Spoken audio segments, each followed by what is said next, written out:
ओम आदित्याय नमः। सप्ताह का ये पावन दिन रविवार को समर्पित है तेजस्वी सूर्य देव को, जो समस्त जग के प्रकाश, जीवन और ऊर्जा के स्रोत है। उनके तेज से समस्त प्राणी जगमगाते हैं।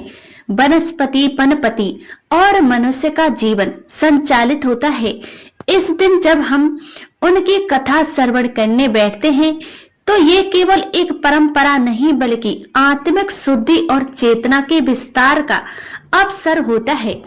आज इस कलयुग की अंधकाराय परिस्थितियों में जब मनुष्य दिशाहीन, रोगग्रस्त और विचित्र चित्त वाला होता जा रहा है और हम पूरे भाव से भगवान भास्कर से प्रार्थना करते हैं, हे देवाकर, हे प्रभु भास्कर, हे त्रिलोक दीपक सूर्य देव, अपने दिव्य रेशमियों से हमारे भीतर के तप को दूर करें और हमें विश्वास, संयम, सद्बुद्धि और सात्विकता प्रदान करें। जिस प्रकार आप बिना भेदभाव के सभी को प्रकाश प्रदान करते हैं, वैसी ही हमें भी संभव सहानुभूति और सेवा की भावना से जीवन जीने की शक्ति दे। हे आदित्य देव, जाने अनजाने में हमसे जो भी सृष्टियां हुई हैं, चाहे वाणी से, चाहे विचार से या कर्म से, उन सभी के लिए हम आपके चरणों में क्षमा याचना करते हैं। अपने अज्ञान, आलस्य, लोभ, ईर्ष्या और विकारों के अंधकार में डूबे हम सबकी आपकी शरण में कृपया हमें आलोकित करें और इस जीवन को धर्म में सात्विक और उपयोगी बनाएं। अब इसी भावना के साथ हम सब आरंभ करते हैं रविवार की पवित्र कथा। एक ऐसा प्रसंग जो हमें सूर्यदेव की साक्षात कृपा का अनुभव कराएगा। कथा के साथ साथ आप आदित्य हृदय स्रोत का हिंदी अनुवाद और श्री सूर्य चालीसा पाठ, अंत में आरती भी सुनेंगे। प्राचीन कथा के अनुसार एक बार एक नगर में एक वृद्धा रहा करती थी। वह रविवार को नियम से घर के आंगन को गोबर से लीपकर फिर भोजन तैयार करती और फिर सूर्य देव को भोग लगाने के बाद ही खुद को भोजन किया करती थी। ऐसा व्रत करने से उनका घर धन्य धान्य से भरा रहता।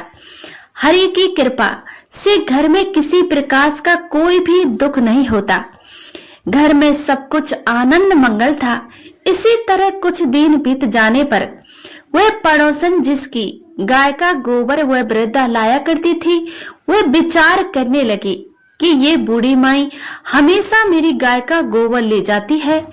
ये सोचकर कि एक दिन उसने अपनी गाय को घर के अंदर बांध दिया। फिर तो वह हर दिन ही अपनी गाय को घर के भीतर बांधना शुरू करने लगी।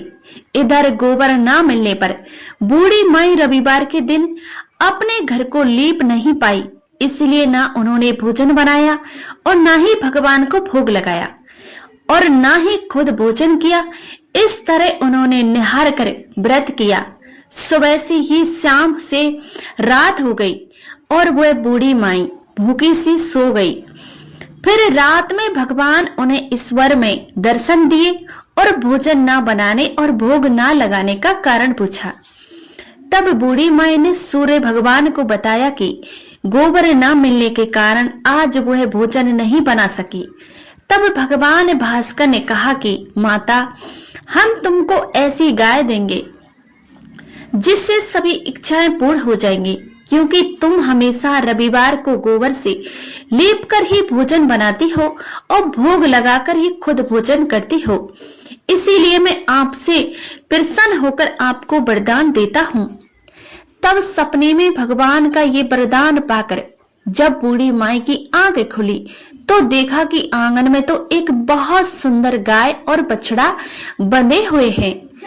तो गाय और बछड़े को देखकर वह खुश हो गई और घर के बाहर बांधकर उन्हें खाने को चारा डाल दिया। इधर जब पड़ोसन ने बूढ़ी माई के घर के बाहर बहुत सुंदर गाय और बछड़े को देखा तो ईर्ष्या से प्रेरित होकर उसका हृदय जल उठा। जब उसने देखा कि गाय ने तो सोने का गोबर दिया है, तो वह गाय का सोने का गोबर उठाकर ले गई और अपनी गाय के साधारण गोबर को उसकी जगह पर रख दिया अब वह रोजाना ऐसा ही करती रही। इधर सीधी सादी बूढ़ी माई को कानों कान इसकी खबर तक नहीं होने दी। एक दिन सर्व पापी ईश्वर ने सोचा कि चालाक पड़ोसन की वजह से वृद्धा ठगी जा रही है। तब एक शाम उन्होंने अपनी माया से बड़े जोर की आंधी ला दी। आंधी के डर से वृद्धा ने अपनी गाय को घर के भीतर बांध दिया। जब गाय ने गोबर दिया तो वो बड़ी हैरान रह गई कि फिर तो वह रोजाना अपनी गाय को घर के भीतर भी बांधने लगे। इधर पड़ोसन ने देखा कि गौ घर के अंदर बांधने लगी है और वह सोने का गोबर उठाने में कामयाब नहीं हो पा रही थी, तो कुछ उपाय ना देखकर एक दिन पड़ोसन ने राजा के महल में जाकर सारी बात बता दी। पड़ोसन ने राजा से कहा, महाराज, मेरे पड़ोस में एक वृद्धा के पास ऐसी गाय है जो आप जैसे राजाओं के ही योग्य है और वह गाय रोजाना सोने का गोबर देती है। आप सोने से प्रजा का पालन कीजिए, वृद्धा भला उस सोने का क्या करेगी। राजा ने ये बात सुनी तो सुनकर अपने दूतों को वृद्धा के घर पर भेज दिया। गाय लाने की आज्ञा दी। वृद्धा सुबह सुबह ईश्वर को भोग लगा रही थी और भोजन ग्रहण करने ही जा रही थी। तभी राजा के सेवक गाय खोलकर ले गए। ये देखकर वह बहुत ही रोई, चिल्लाई, लेकिन कर्मचारियों ने एक ना सुनी।